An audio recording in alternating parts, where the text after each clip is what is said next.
Salut tout le monde, j'espère que vous allez bien, très bien, c'est Naz06IRL pour une nouvelle vidéo en réaction à ce qui s'est passé à Nantes, l'église qui a brûlé. Donc d'après les infos ça serait accidentel, mais moi ce qui me révolte le plus c'est que tout de suite il a été pointé du doigt par la plupart des journalistes, l'islam et des musulmans.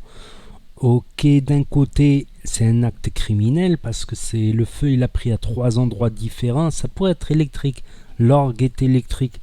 Mais à 3 points différents, un problème technique électrique, c'est un peu trop. Donc ça pourrait être, l'enquête va le prouver. Donc ce qui m'a choqué, c'est qu'ils ont dit que c'est l'islam, tout ça. Et il y a des fables qui ont la peau dure. Comme quoi les musulmans n'aiment pas les chrétiens, les musulmans ne tolèrent pas le christianisme. Eh ben, je vais vous dire les réponses avec des arguments. Donc, j'ai lu le Coran. Il est marqué Jésus, il est cité Jésus plusieurs fois dans le Coran comme prophète du même Dieu. Prophète, pas fils de Dieu, mais prophète, fils de Mariam. Voilà, sinon on dit Mariam et on dit Aïssa. Aïssa, c'est Jésus en arabe. Ibrahim, c'est Abraham. Voilà, etc. Donc, ce n'est pas Moïse, c'est Moussa en arabe. Moussa, ça veut dire Moïse en arabe. Donc ça, des amis chrétiens ne me croyaient pas dans la rue. Je les ai fait venir jusqu'à chez moi. Je leur ai ouvert le Coran. J'ai cherché un petit peu. Je dis regarde. Je me rappelais à peu près vers quelle sourate. Regarde là, là, là, là. Ils y croyaient pas. Déjà, ils me croyaient pas dans la rue. Et même là, je leur fais lire le Coran. Ils y croient pas. Ils regardent si c'est vraiment le Coran, si c'est pas une blague. Non. Ben les chrétiens, ils ont toujours vécu avec les musulmans. Regardez au Maroc, il y a des églises au Maroc.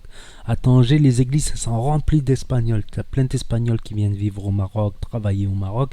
Du coup, ils se retrouvent là-bas. C'est leur lieu de communauté. Ils peuvent se retrouver, parler leur propre langue, tout ça. Donc c'est un lieu de rencontre pour eux en Espagne. Même dans ma ville, il y a moins d'Espagnols, il y en a, mais j'ai des églises construites en 1950, 1960, 1930, 1940. Et ben franchement, depuis que je suis petit, elles sont là, il n'y en a aucune qui a brûlé. Je peux y aller là.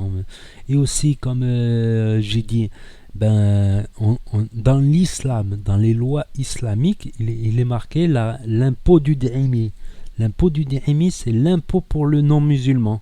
Tu as l'impôt pour le musulman et tu as l'impôt pour le non-musulman. Donc selon les califes, les dirigeants, soit cet impôt il était juste ou légèrement plus élevé que celui des musulmans pour plein pour leur protection, tout ça. Selon certains, c'était presque pareil et selon d'autres, ils ont augmenté. Donc qu'ils étaient moins scrupuleux. Du coup, ça donnait des vagues de reconversion pour l'argent. Ce que certains ont dénoncé, qui préfèrent que les gens ils se convertissent pour leur foi et non pour même des athées. Après, comme j'ai dit, c'est pas à nous de juger la foi des gens, c'est pas aux musulmans de juger la foi des gens. La foi et la croyance, c'est Dieu qui le jugera.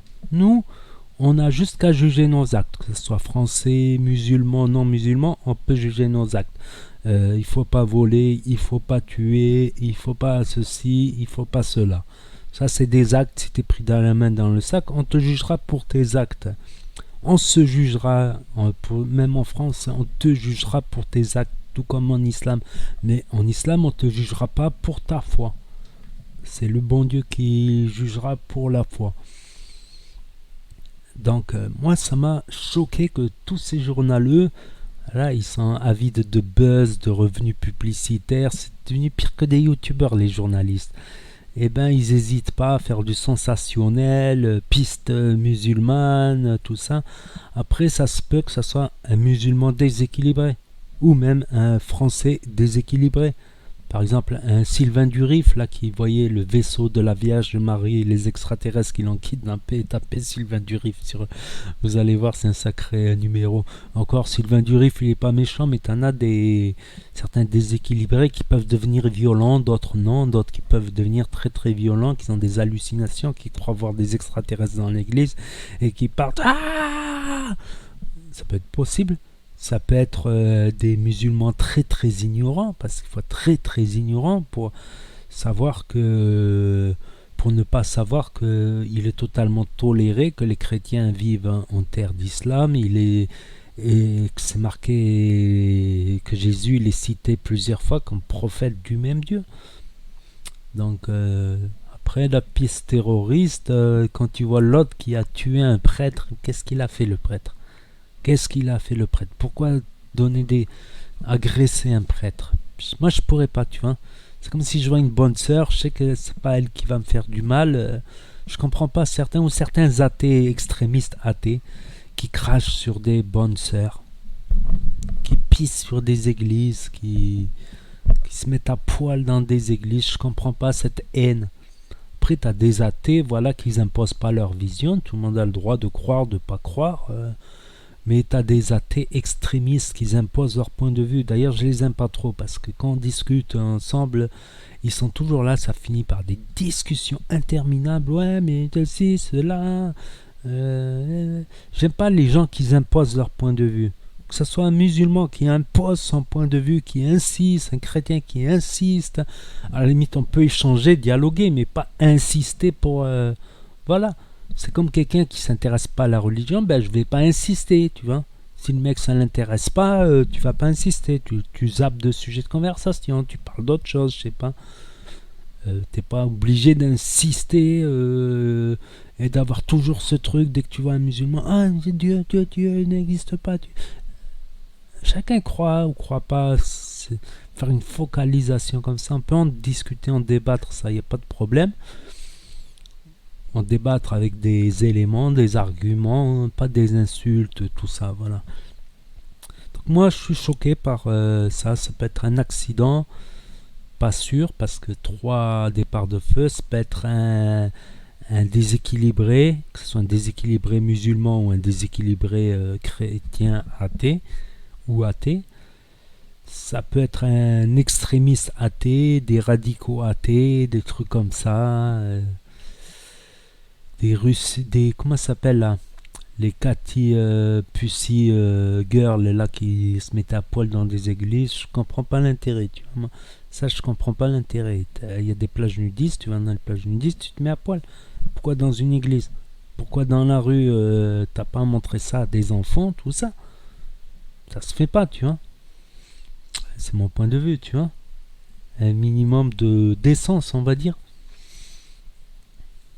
Je comprends pas ces journalistes, voilà, ils sont avides de buzz, tout de suite les musulmans, ou comme croire que on veut forcer les gens à se convertir de force.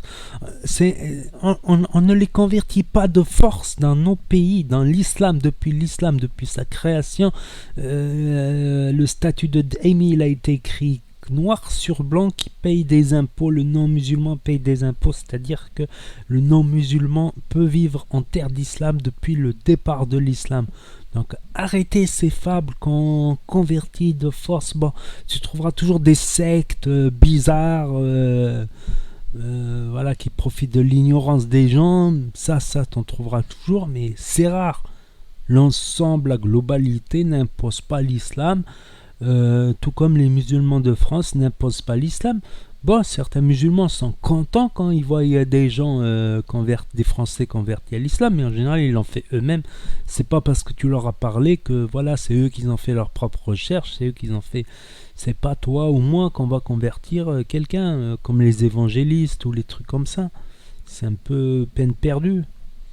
Voilà, comme on dit, on ne réussit à convertir que celui qui veut déjà se convertir. On ne prêche qu'un convaincu. Tu vois ce que je veux dire? On n'a pas imposé, surtout ne pas insister. Voilà, insister. Le mec, ça l'intéresse pas, ben tu zappes. T'as pas insisté, martelé, toujours parler de ça, toujours insister. Voilà. Chacun est libre dans ce pays de croire, ne pas croire, pratiquer ou ne pas pratiquer. Voilà un petit message de tolérance. Et c'est malheureux pour un monument historique. Moi, franchement, je vais vous dire quelque chose. Notre-Dame, ça m'a fait mal au cœur. Pas d'un point de vue religieux, d'un point de vue où j'ai été à Notre-Dame avec une ex à moi. Donc on se baladait à Paris. On avait pris un train, on s'est perdu, on est sorti. On commençait à avoir faim. On dit obligé dans ce coin, il y a des gens, il doit y avoir du monde. on marchait, puis on a vu l'église, on s'est mis devant, tout ça, et on chantait une chanson de l'époque, Notre-Dame de Paris, le film, le spectacle. Belle, c'est un mot qu'on dirait inventé pour elle. Voilà, un vieux souvenir, voilà. C'était là, je dire que j'étais là, à Paris, voilà. Enfin bref. Voilà ce que j'avais à dire sur le sujet, sur ces dalleux de journalistes. Franchement, ils sont chiants, ces journalistes. Tout le temps à faire du buzz, buzz, buzz, buzz, buzz. Donc n'hésitez pas à mettre un pouce bleu si vous avez aimé cette vidéo, à me dire ce que vous en pensez dans les commentaires, quel que soit votre avis, sans insulte. J'y répondrai. N'hésitez pas à vous abonner, à cliquer sur la cloche. Voilà, je traite les actus du net surtout. Plus les actus du net et de temps en temps les actus du journal, mon point de vue, tout ça, tout ça, tout ça. Donc je vous dis à très bientôt les amis les potos pour de nouvelles vidéos. Tchuss, merci d'avoir regardé.